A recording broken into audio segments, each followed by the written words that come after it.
Hey guys, I'm here to get into Body Double, which is directed by Brian De Palma and released in the year 1984. And De Palma's filmography has just been most certainly a recent obsession of mine, and this film particularly is just really watchable. This is a completely and uniquely kind of ahead of its time sort of project. Just really resonates with just like as an '80s kind of perspective on a lot of Alfred Hitchcock, particularly Rear Window and Vertigo. This film is strongly out to just redefine a lot of this by way of also reminds me a lot of David Lynch and Billy Wilder. It's just really entertaining, full of rich characterization, and it kind of almost has this like there's almost a gross perspective living in this and a lot of De Palma, but it's like kind of making it completely entertaining and fascinating, finding the mystery and just the wonder in it all.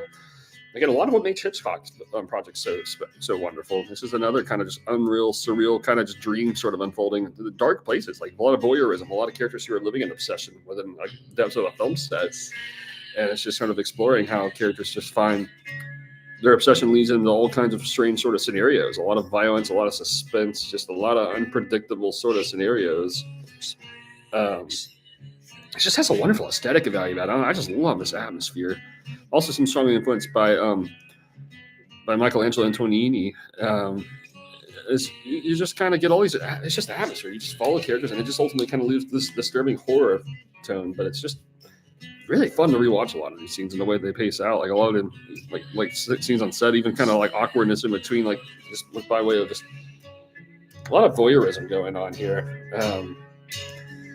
And a lot of claustrophobia as well, because the characters are often in claustrophobic scenarios, and just a lot of twists and turns that the project takes all throughout. You really never know where it's going to go next.